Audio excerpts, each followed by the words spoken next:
کسی انسان کے کم ضرب ہونے کے لیے اتنا ہی کافی ہے کہ وہ اپنی زبان سے اپنی تعریف کے لیے مجبور ہو جائے۔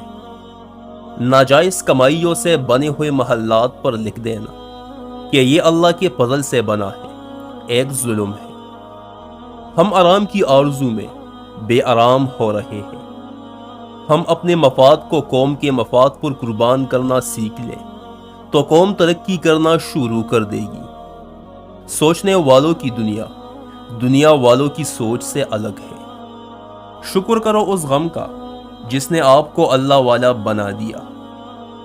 پریشانی سے بچنے کا ایک طریقہ یہ ہے کہ آپ اپنے آپ کو اور اپنی آرزوؤں کو اس اللہ کے حوالے کر دیں جس کے حوالے آپ نے بھی ہو ہی جانا ہے۔ جو انسان حال پر مطمئن نہیں وہ مستقبل پر بھی مطمئن نہیں ہوگا۔ اطمینان حالات کا نام نہیں، یہ روح کی ایک حالت کا نام ہے۔ مطمئن آدمی نہ شکایت کرتا ہے نہ تقاضا۔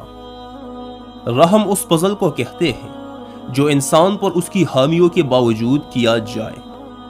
جس انسان کے پاس عقل نہیں ہے اس کو عقل کہاں سے دو گے؟ یہ خداداد خاصیت ہے۔ اللہ نے بعض کو بعض پر فضیلت دی ہے، کسی کو نصیحت کرنے والا اور کسی کو نصیحت سننے والا بنایا۔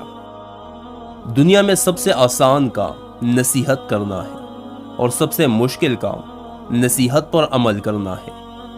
انسان اپنا سب کچھ بدل سکتا ہے، حتیٰ کہ شکل بھی بدل سکتا ہے، لیکن وہ فطرت نہیں بدل سکتا۔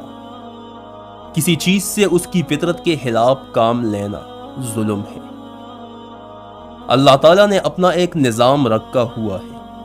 اس نے پرندوں کی جیب نہیں رکھی لیکن ان کا رزق رکھا ہے۔ اللہ راضی ہو جائے تو یہ ضروری نہیں ہے کہ آپ کو پیسے مل جائے۔ عین ممکن ہے کہ راضی ہو کے سارا کچھ لے جائے۔ اس لیے اللہ کی رضامندی کو دنیاوی طور پر نہ دیکھنا۔ اگر آپ کا دل اطمینان میں ہے تو اللہ راضی ہے، اور اگر دل پریشان ہے تو آپ سمجھو کہ اللہ راضی نہیں ہے۔